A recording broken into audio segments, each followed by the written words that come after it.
Picture this. You're a 13-year-old boy from a small village in the Balkans, and your world is about to change forever. The morning sun filters through your family's humble wooden shutters as your mother braids your sister's hair, humming a lullaby that has been passed down through generations. Your father tends to the sheep outside, their bells creating a gentle melody that mingles with the sound of flowing water from the nearby stream. This is home. This is safety. This is everything you've ever known. Then you hear them. The thundering hooves against cobblestone that makes every villager's blood run cold. Ottoman tax collectors have arrived, but they're not here for gold or grain. They're here for something far more precious and infinitely more devastating. They're here for boys like you. The Devshirme system, they call it, the blood tax, where Christian families are forced to surrender their sons to serve the Sultan's empire. Your parents' faces drain of color as uniformed officials dismount their horses, carrying scrolls with quotas that must be filled. You watch from behind a wooden cart as they evaluate boys throughout your village with the calculating eyes of livestock merchants.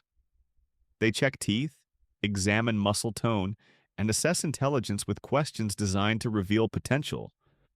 When their gaze falls upon you, your mother's hand instinctively reaches for yours, but she knows, everyone knows, that resistance means death for the entire family. You are selected, torn from everything familiar, and loaded into carts with dozens of other bewildered children, whose tears mix with the dust of roads that lead away from home forever. This is how your journey into one of history's most secretive and disturbing institutions begins. The Ottoman palace system that would transform you from an innocent village boy into something unrecognizable. What awaits you behind the marble walls of Topkapı Palace isn't just education or military training. It's a systematic process of psychological manipulation, physical transformation, and sexual exploitation that operated for centuries under the guise of imperial advancement.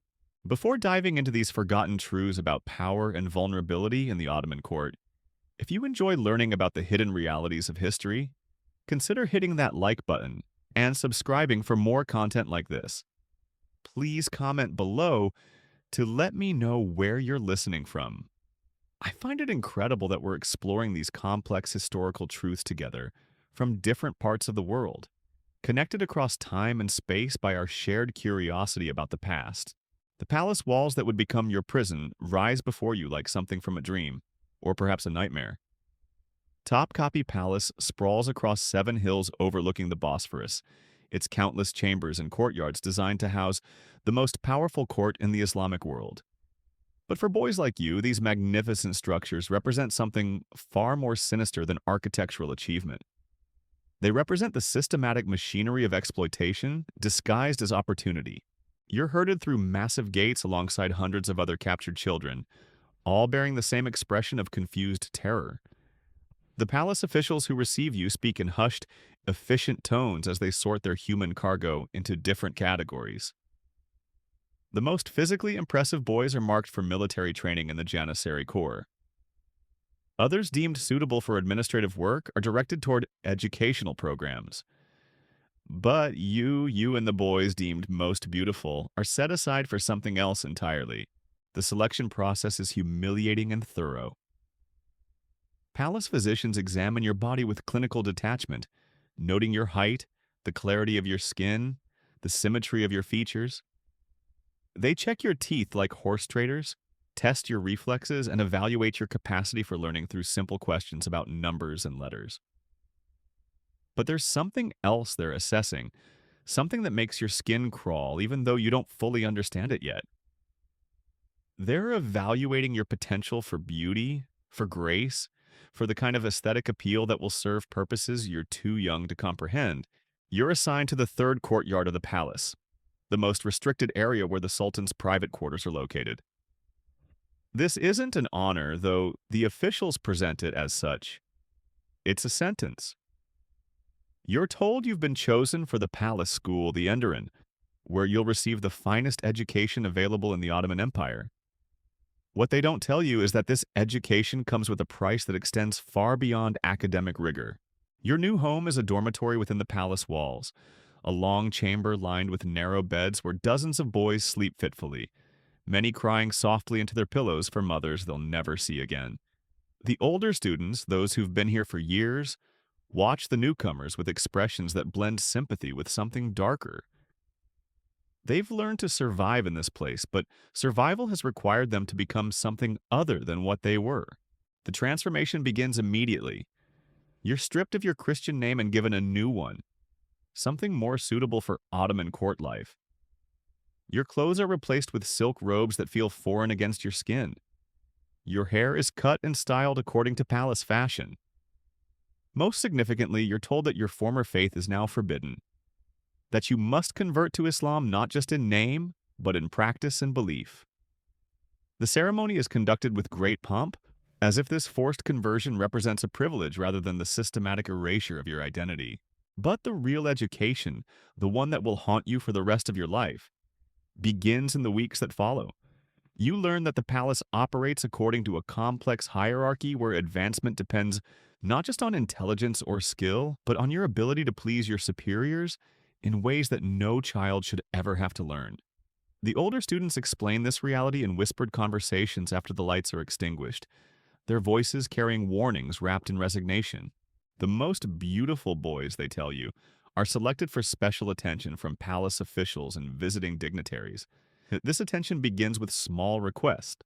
Serve wine at intimate gatherings, provide personal assistance to important guests, accompany officials to their private chambers for what they euphemistically call cultural education. Each request seems innocent enough at first, but the boundaries shift gradually, inexorably, until you find yourself trapped in situations that no amount of education could have prepared you for. Your first encounter with this reality comes during your third week in the palace. A high-ranking official requests your presence in his quarters after evening prayers. You're told this is an honor, that he wishes to personally oversee your instruction in Ottoman poetry and music. You enter his chambers with the naive hope that this might represent genuine educational opportunity, perhaps even a chance to prove your worth and advance your position. The room is luxuriously appointed with Persian carpets, silk cushions, and oil lamps that cast dancing shadows on the walls. The official, a man old enough to be your grandfather, greets you with a smile that doesn't reach his eyes. He pours wine, something you've never tasted, and begins reciting verses about beauty and devotion. His words are cultured, sophisticated, reflecting the educational refinement that makes the Ottoman court famous throughout Europe. But there's something in his manner that makes your stomach clench with instinctive dread. As the evening progresses, his questions become more personal. He wants to know about your family, your childhood, your fears and dreams. His attention feels overwhelming. No adult has ever focused on you with such intensity. When he moves closer, ostensibly to better hear your responses, you catch the scent of expensive perfumes mixed with wine and something else. Something predatory that makes every instinct scream danger. What happens next shatters your understanding of the world and your place in it.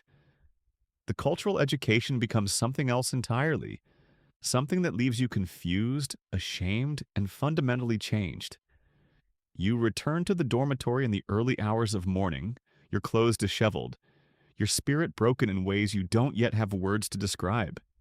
The other boys take one look at your face and understand immediately what has occurred. Some offer silent sympathy.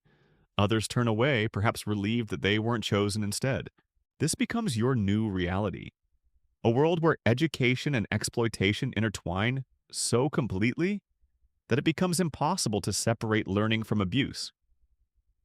You study languages, mathematics, and philosophy during the day, genuinely expanding your intellectual capabilities. But your evenings are increasingly consumed by summons to private chambers, where officials use their authority to satisfy appetites that have nothing to do with education and everything to do with power. The psychological impact is devastating and carefully calculated. Cut off from your family, stripped of your original identity, and thrust into a world where your body becomes a commodity, you develop what we might now recognize as survival responses. Some boys become manipulative and calculating, learning to use their situation to gain advantages within the palace hierarchy. Others withdraw into themselves, becoming hollow shells who perform their duties mechanically, while their spirits retreat to places beyond reach. You watch both transformations happen to boys around you. Dmitri, who arrived from a Greek fishing village, learns to smile and flirt with older students and officials. Within months, he has better clothes, more food, and protection from the worst abuses. But his eyes have gone dead, and he no longer speaks of the sea or the family he left behind. When new boys arrive, he looks at them with the same calculating gaze that officials once turned on him. Mikhail, a Serbian boy who had dreamed of becoming a priest, takes the opposite path. He refuses advances when possible, endures punishment when refusal isn't an option, and gradually fades into a ghost-like existence. He performs his studies adequately but without enthusiasm, moving through palace life like a sleepwalker. One morning, his bed is empty, and no one mentions his name again. Whether he escaped, died, or simply disappeared into some other part of the vast Ottoman bureaucracy remains unknown. You try to find a middle path between these extremes, accepting some demands to survive while maintaining some core of yourself that remains untouched by the corruption around you. But the palace is designed to make such compromise impossible. Every day brings new tests, new choices between degradation and destruction, new ways that the system seeks to remake you in its own image. The officials who perpetrate these abuses aren't monsters in the conventional sense.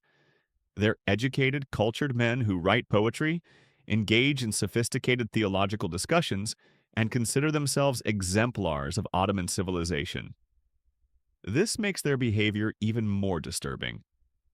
They possess the intellectual capacity to understand the wrongness of their actions, yet they choose exploitation anyway, rationalizing their behavior through elaborate philosophical frameworks that reduce children to objects of aesthetic and physical pleasure. European travelers who occasionally glimpse this hidden world leave behind accounts that hint at the reality without fully grasping its scope. A Venetian ambassador notes the unusual beauty of young palace servants and their obvious fear when approached by officials. A French diplomat describes scenes that make him uncomfortable. Boys dressed in silk and jewels attending to older men, with a familiarity that suggests relationships extending far beyond appropriate service. But these observers, limited by their own cultural assumptions and restricted access, never fully comprehend the systematic nature of what they're witnessing. They see individual incidents of inappropriate behavior rather than recognizing the institutional framework that creates and perpetuates such abuse.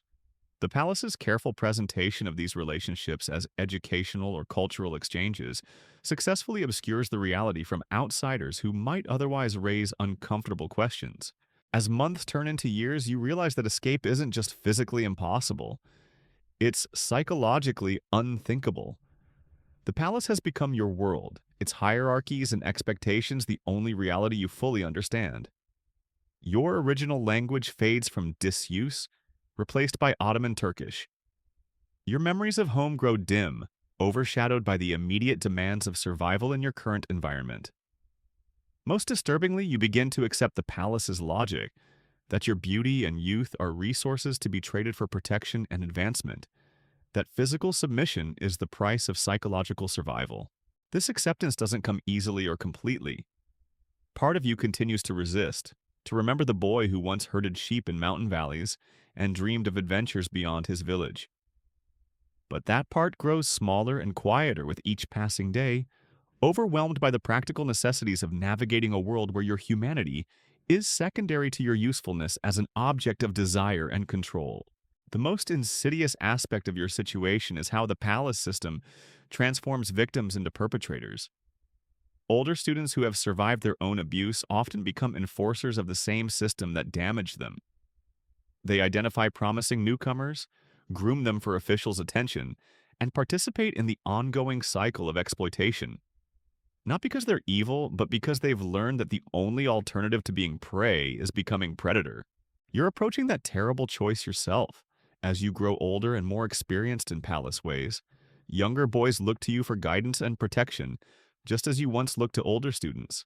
The question becomes whether you'll use whatever small power you've gained to shield them from the worst abuses, or whether you'll participate in perpetuating the system that created your own suffering. The palace walls that once seemed like barriers keeping you prisoner now feel like the boundaries of the only world you understand. Beyond them lies a larger empire, a broader civilization, families and communities living normal lives. But that reality feels as distant and unreal as childhood fairy tales. Your world has shrunk to the marble corridors and silk-draped chambers where your education in both knowledge and degradation continues day after day, year after year. This is how the Ottoman palace system functioned, not through crude violence or obvious coercion, but through the systematic erosion of identity and the careful cultivation of dependence. Boys entered as children with names, families, dreams, and beliefs. They emerged as something else entirely, products of an institution that had learned to transform human suffering into imperial service with ruthless efficiency. The education you receive within these marble walls is unlike anything the outside world could imagine. By day, you sit in chambers decorated with intricate calligraphy, learning to read Arabic texts and compose poetry in Ottoman Turkish. Your tutors are learned men who speak of mathematics and astronomy with genuine passion, who can recite entire works of classical literature from memory.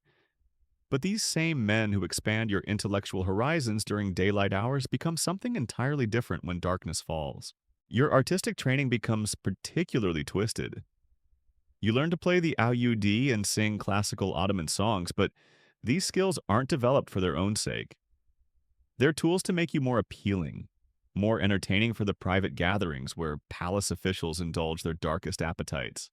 The haunting melodies you master become the soundtrack to your own exploitation. Your voice trained to please the very men who treat your body as their personal property. The palace maintains elaborate rituals around these abuses, transforming them into seemingly sophisticated cultural practices. Officials speak of appreciating beauty in all its forms, of the classical tradition that celebrates the aesthetic perfection of youth.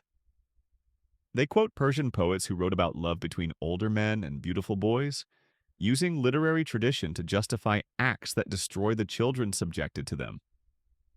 This intellectual veneer makes the abuse even more psychologically damaging. You're told that what's happening to you represents the highest form of cultural refinement. Your clothing becomes another tool of manipulation. Palace tailors create garments specifically designed to enhance your youthful beauty. Silk robes that cling to your developing form, jewelry that draws attention to your face and hands, fabrics dyed in colors that complement your complexion. You're dressed like a precious object, adorned and displayed for the pleasure of men who see you as existing solely for their gratification.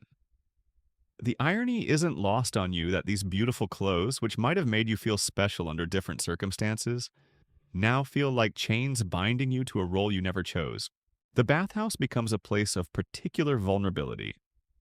Ottoman palace culture places great emphasis on cleanliness and physical beauty, requiring frequent bathing rituals that officials use as opportunities for intimate inspection and contact. What should be simple hygiene becomes performance art, with attendants ensuring your skin remains soft and unblemished, your hair properly styled, your body prepared for whatever demands might be made upon it. The steam and perfumed oils can't mask the predatory attention you receive from those who claim to supervise your cleanliness. As you mature physically, the nature of your exploitation evolves in disturbing ways. Officials begin making more explicit demands, expecting not just passive submission, but active participation in acts that would traumatize adults, let alone children.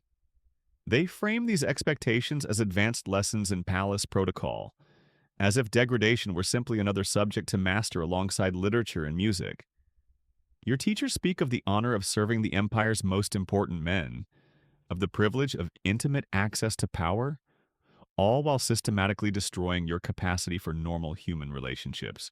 The psychological manipulation extends to every aspect of daily life. Meals become opportunities for officials to demonstrate their control, selecting which boys receive better food based on their compliance with unspoken demands. Sleeping arrangements shift according to the whims of those in authority, with the most beautiful boys often summoned from their beds in the middle of the night. Even religious observances are corrupted, with Islamic prayers and rituals twisted to reinforce your absolute dependence on the men who claim ownership of your body and soul. Your letters home, when permitted at all, are carefully monitored and censored. You're allowed to tell your family that you're receiving an excellent education and advancing in imperial service. But any hint of your actual experiences would result in severe punishment. This enforced silence isolates you further from your origins, making the palace feel like the only reality that matters. Your parents, if they're still alive, probably imagine you living in luxury and privilege. They have no way of knowing that their son has become a living toy for the entertainment of powerful men. The competitive atmosphere among the boys creates additional layers of trauma. Those who catch the eye of particularly influential patrons gain access to better quarters, finer clothing, and protection from the worst abuses. This creates a hierarchy of exploitation where boys compete for the favor of their abusers, each hoping to improve his position by becoming more appealing, more compliant, more willing to participate in his own degradation. Friendships become impossible when every relationship is tainted by competition for survival. Some boys develop elaborate fantasy lives to cope with their circumstances. They create internal narratives where they're heroes on secret missions, where their suffering serves some greater purpose, where rescue or redemption awaits just beyond the palace walls. These psychological defenses provide temporary relief, but ultimately make adjustment to reality even more difficult. The contrast between internal fantasy and external reality becomes another source of psychological torment. The palace physicians play a particularly sinister role in maintaining this system. They monitor the boys' health not out of genuine concern for their welfare, but to ensure they remain suitable for their intended purposes. These medical professionals examine you regularly, treating any conditions that might make you less appealing, while ignoring the psychological damage that's being inflicted daily. They provide treatments to maintain your youthful appearance and ensure your body can endure the physical demands placed upon it, making them complicit in the systematic abuse they witness but never report. Your education in languages becomes a tool of further manipulation. As you become fluent in Arabic and Persian alongside Turkish, you're able to understand the poetry and literature that officials use to justify their behavior. You learn that classical Islamic culture includes traditions of admiring beautiful boys, that Persian poets wrote extensively about such relationships, that what's happening to you has historical precedent. This knowledge doesn't provide comfort.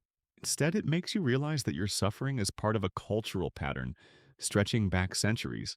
The palace's system of rewards and punishments becomes increasingly sophisticated as you demonstrate your ability to survive. Boys who show particular aptitude, whether intellectual, artistic, or in providing personal services, are marked for advancement within the imperial bureaucracy. But this advancement comes with the understanding that your success depends entirely on continued submission to the desires of those in power. Your talents become tools for your own exploitation, your gifts twisted into chains that bind you more securely to your oppressors. The religious instruction you receive adds another layer of psychological complexity to your situation. You're taught that submission to authority is a fundamental Islamic virtue, that questioning the wisdom of your superiors demonstrates spiritual weakness. These teachings are used to frame your abuse as a religious duty, your compliance as evidence of proper faith. The very beliefs meant to provide comfort and guidance become weapons used against your psychological resistance. As seasons pass within the palace walls, you begin to lose track of time in the outside world. The artificial rhythms of court life, the scheduled lessons, the evening summons, the cycles of favor and punishment, become your only temporal markers. You stop wondering what your former friends are doing. Stop imagining yourself returning home. Stop believing in any existence beyond the marble corridors and silk-draped chambers that have become your universe. The most devastating realization is that the system is designed to be self-perpetuating. As you grow older and more experienced, you're expected to help train newcomers to identify promising candidates among the fresh arrivals, to participate in the grooming process that will prepare them for the same fate you've endured. Your survival depends on becoming complicit in perpetuating the cycle of abuse, making you both victim and perpetrator in ways that ensure your psychological destruction remains complete. This psychological trap represents the palace system's most brilliant and cruel innovation. The administrators who designed this institution understood that breaking children required more than physical force. It demanded their participation in their own destruction. By making survival dependent on complicity, they ensured that victims would police themselves and each other, creating a self-sustaining mechanism of exploitation that required minimal oversight from those in ultimate authority. Your third year in the palace brings a new horror that you hadn't anticipated. The officials begin organizing what they call cultural exchanges, elaborate dinner parties where foreign diplomats and wealthy merchants are entertained by the palace's most beautiful residents. These gatherings are presented as sophisticated social events showcasing Ottoman refinement, but they serve a darker purpose. You and other boys are displayed like living art pieces, your beauty and talents offered for the appreciation of guests who pay handsomely for the privilege. The preparation for these events is meticulous and degrading. Palace servants spend hours perfecting your appearance, applying cosmetics to enhance your features, arranging your hair in elaborate styles, dressing you in specially designed garments that emphasize your youth and beauty. You're coached in conversation topics that will intrigue foreign visitors, taught to recite poetry in multiple languages, and instructed in musical performances that will demonstrate Ottoman cultural sophistication. But these skills are merely the opening act for entertainment that grows progressively more disturbing as the evening unfolds and wine loosens tongues and inhibitions. The foreign guests, initially impressed by displays of artistic talent and intellectual achievement, gradually reveal appetites that have nothing to do with cultural appreciation. Their questions become more personal, their touches more lingering, their requests more explicit as palace officials encourage increasingly intimate interactions. You watch older boys navigate these treacherous waters with skills learned through bitter experience. They know how to deflect the most dangerous advances while satisfying enough curiosity to avoid punishment. They've mastered the art of appearing willing while maintaining some internal distance from their own degradation. But even their expertise can't protect them from guests whose wealth and status grant them special privileges within the palace hierarchy. These international visitors bring with them stories of the outside world that both fascinate and torment you. They speak of cities where children attend schools without fear, of families that remain intact, of societies where beauty doesn't automatically become a commodity for exploitation. Their casual references to normal life serve as painful reminders of everything you've lost, everything you'll never experience. Yet these same men who describe such worlds participate eagerly in the systematic abuse that defines your existence. The palace's accounting system treats boys like any other valuable asset, tracking their training costs, their earning potential, and their expected lifespan within the institution. Officials maintain detailed records of which boys prove most popular with different types of visitors, which skills command the highest prices, and which physical characteristics remain in demand as fashions change. You begin to understand that your body has been assigned a monetary value, that your suffering generates revenue for the imperial treasury. Some boys attempt to resist this commodification by deliberately making themselves less appealing, gaining weight, scarring their faces, or developing behavioral problems that reduce their market value. But such rebellion rarely succeeds for long. Palace physicians have methods for maintaining physical perfection, despite attempts at self-sabotage, while psychological conditioning makes sustained resistance nearly impossible for minds already broken by years of systematic abuse. The seasonal rhythms of palace life create their own forms of torment. Spring brings new arrivals, fresh-faced boys torn from their families to replenish the supply of available beauty. Summer intensifies the social calendar, with more frequent gatherings and greater demands for entertainment.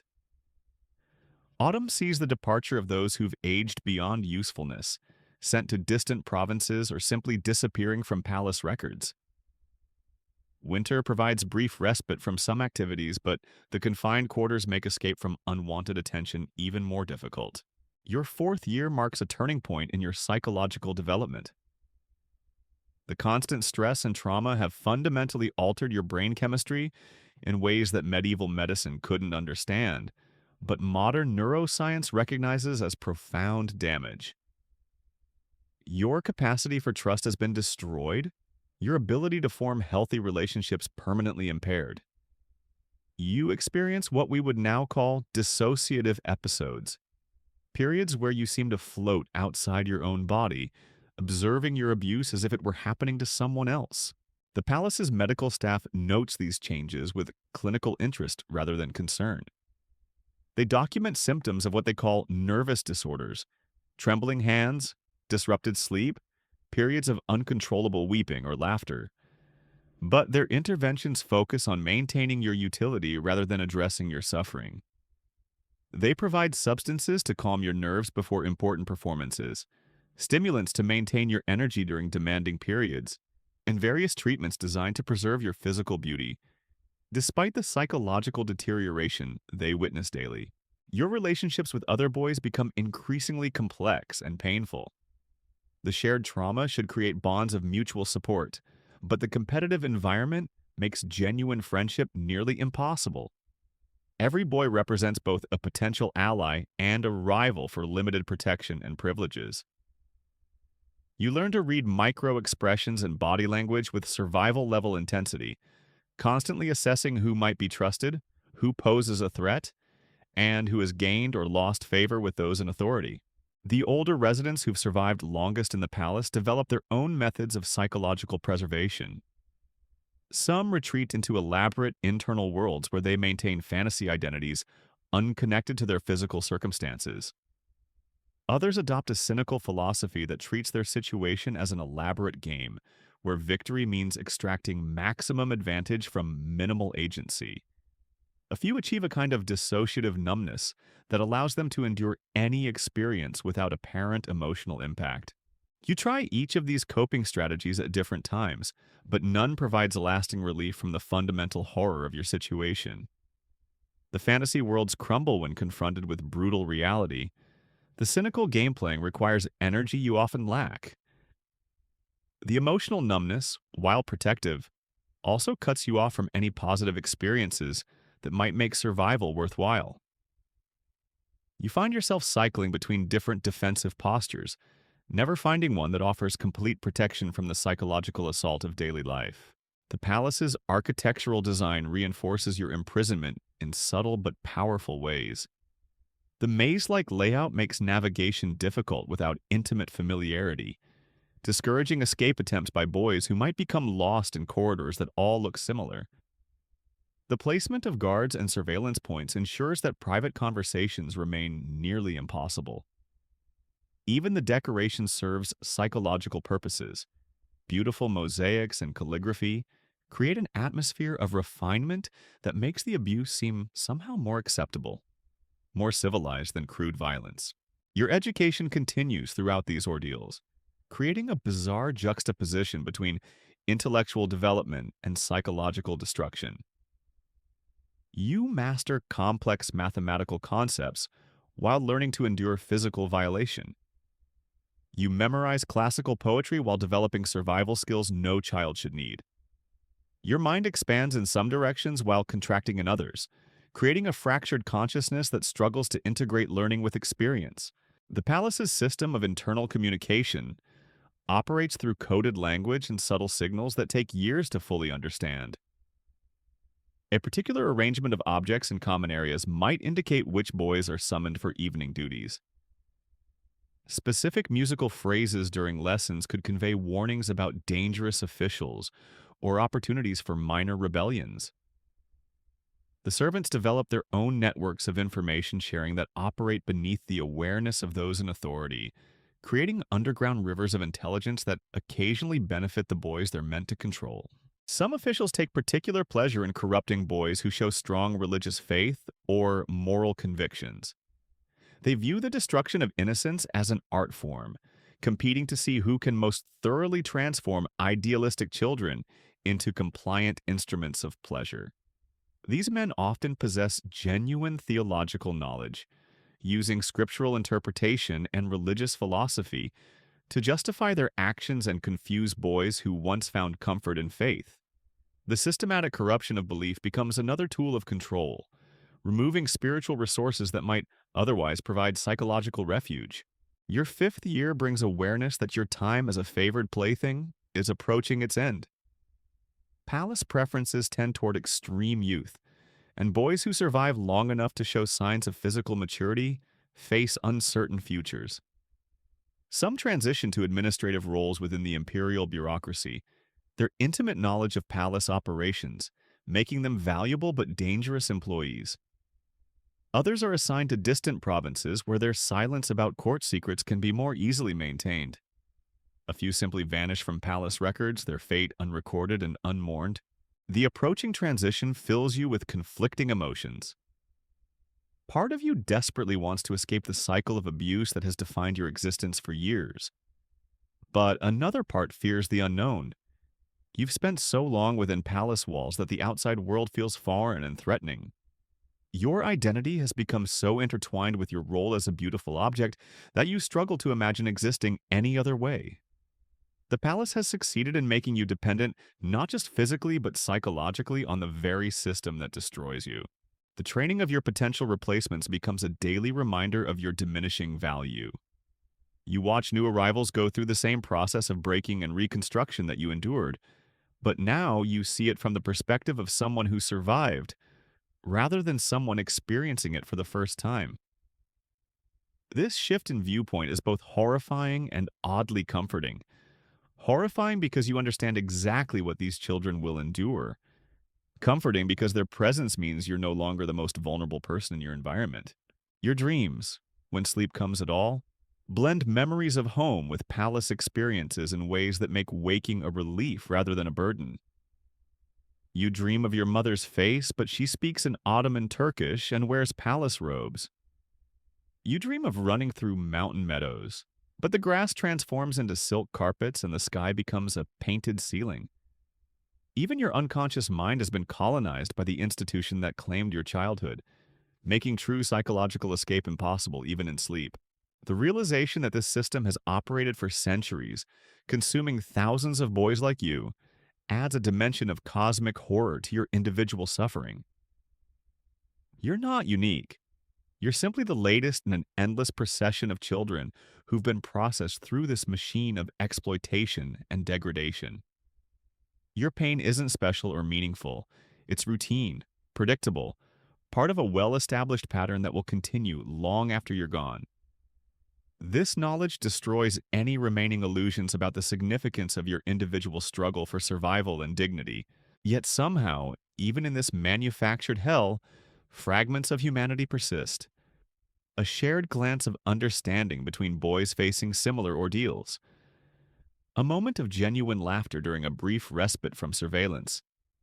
An act of small kindness that serves no strategic purpose, but affirms that something decent remains alive beneath the layers of corruption and conditioning. These moments don't redeem the system or justify the suffering, but they remind you that complete dehumanization, while the palace's goal remains somehow incomplete.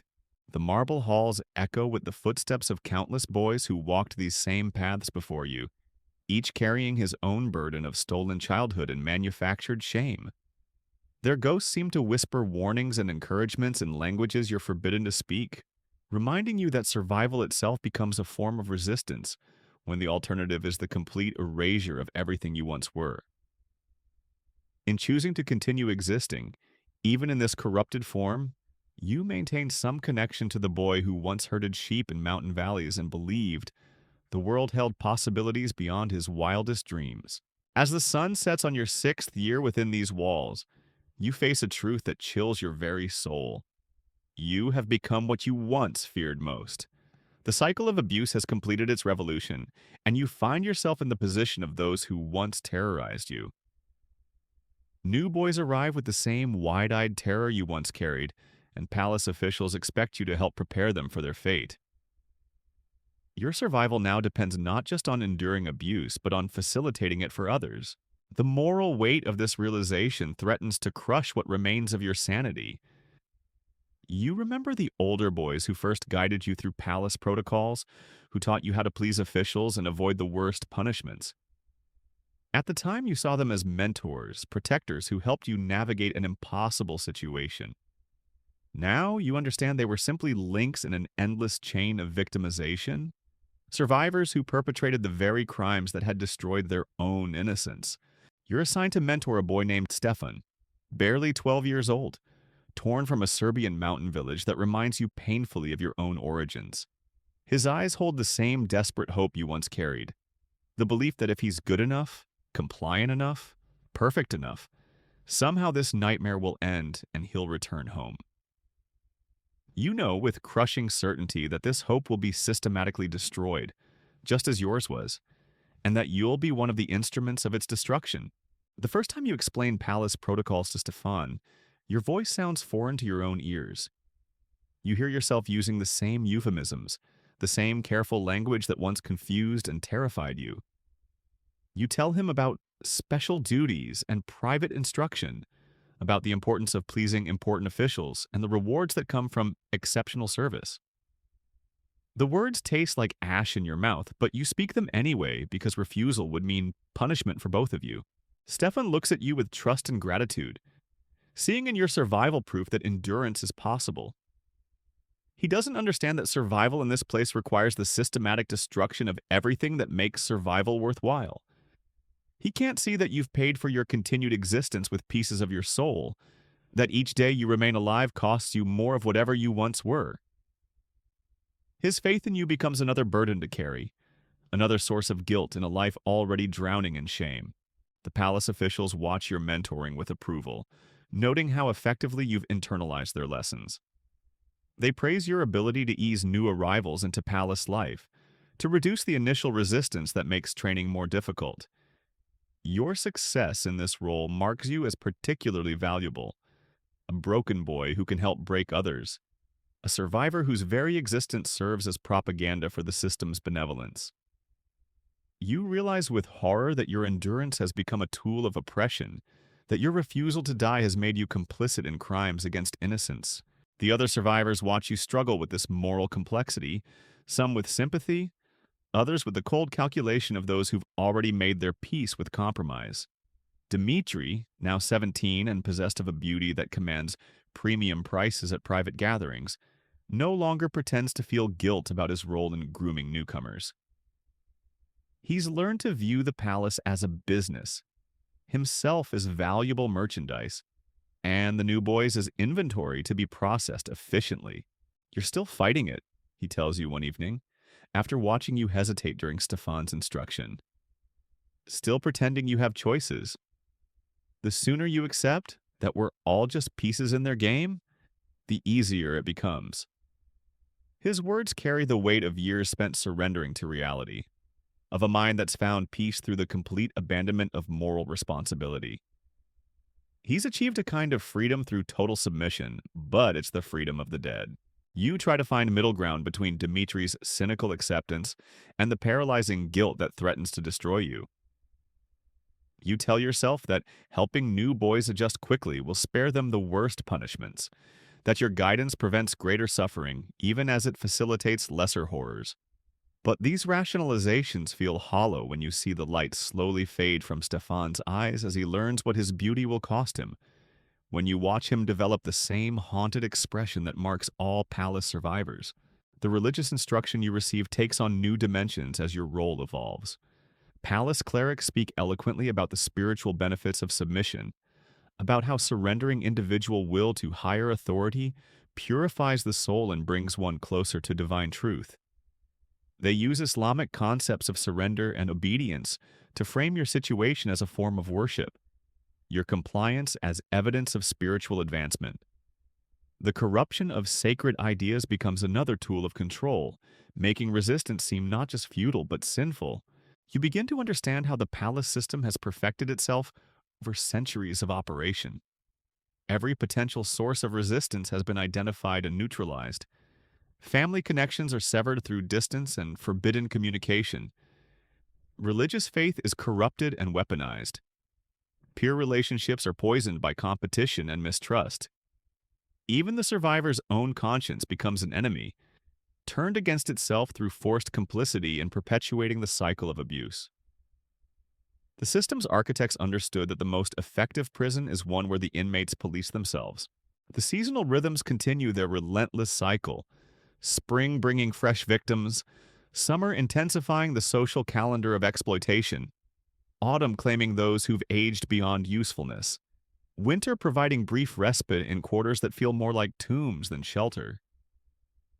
You've seen this pattern repeat so many times that it feels eternal, as if the palace exists outside normal time in a perpetual present of beautiful suffering and corrupted innocence. Your body bears the accumulated damage of years spent as living property. Your hands shake uncontrollably during moments of stress. Your sleep, when it comes, is filled with nightmares that blend past trauma with present guilt. Your reflection in polished bronze mirrors shows premature aging around your eyes, a hardness in your features that speaks of experiences no face should have to record. The physical beauty that made you valuable is beginning to fade, replaced by the hollow attractiveness of someone who's learned to perform desire while feeling nothing. The palace physicians note these changes with professional interest, adjusting their treatments to maintain your usefulness for as long as possible. They provide compounds to steady your nerves, cosmetics to hide the worst signs of psychological damage, and various substances designed to enhance your performance during demanding periods. Their care extends only to preserving your function as an object of pleasure. Your well-being as a human being remains irrelevant to their calculations. As your 18th year approaches, whispers begin about your eventual placement in the imperial bureaucracy. Those boys who survive long enough to lose their youthful appeal sometimes find positions in provincial administrations, their intimate knowledge of palace operations making them valuable despite their damaged condition. But these postings come with the understanding that silence about court secrets is the price of continued existence. Former palace boys who speak too freely about their experiences have a tendency to meet unfortunate accidents in distant cities. The prospect of leaving the palace fills you with terror rather than relief. The outside world has become foreign territory, a place where normal human relationships and emotional responses are expected, but no longer possible for someone like you. You've spent so many years learning to suppress natural reactions, to perform emotions you don't feel, to exist as a beautiful object rather than a person, that you're not sure who you would be without these survival mechanisms. Stefan, now in his second year and showing the signs of psychological fracture you remember from your own transformation, asks you questions that cut to the heart of your moral dilemma. "Do you think we'll ever be normal again?" he whispers, during one of the rare moments when surveillance relaxes. "Do you think there's a place in the world for people like us?" You want to lie to him, to offer the false hope that once sustained you. But honesty feels like the only gift you can give someone whose innocence you've helped destroy. "I don't know," you admit. "I don't remember what normal feels like anymore." Maybe that's the real victory they've achieved. Not just using our bodies, but making us forget we were ever anything more than what they've made us. The conversations you overhear between palace officials reveal the cold calculations behind their benevolent facade. They discuss boys like livestock, evaluating breeding potential and market value with the same detachment used for horses or precious stones. You learn that the palace maintains detailed records tracking which family bloodlines produce the most desirable children, information used to guide future collection efforts. Your own village, having produced several boys deemed especially valuable, has been marked for regular visits by Devshirme collectors. This knowledge adds another layer of guilt to your already unbearable burden. Your beauty, your survival, your very existence has helped doom other children to the same fate.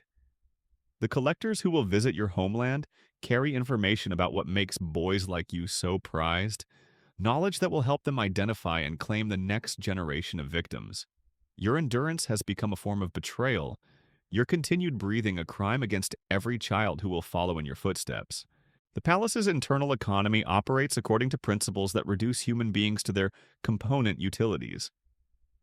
Your skills in languages and music, your knowledge of court protocols, your ability to please powerful men, all these attributes have monetary values, assigned by administrators who trade in flesh as casually as merchants deal in silk or spices.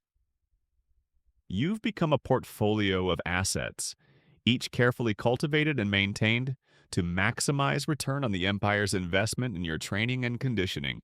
The international visitors who frequent palace gatherings represent a cross-section of the world's elite, men whose wealth and power grant them access to pleasures unavailable to common people.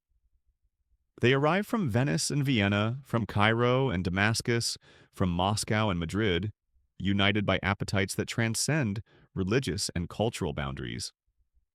Their casual participation in the systematic abuse of children reveals something fundamental about power structures that persist across civilizations, that those who control resources invariably use that control to satisfy desires that would be punished if expressed by lesser men. You begin to recognize the signs of other survivors in the wider world.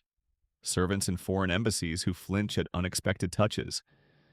Translators whose eyes hold depths of pain that speak of experiences beyond normal comprehension. Palace graduates who've achieved positions of authority but who move through life with the careful control of those who've learned that visibility means vulnerability.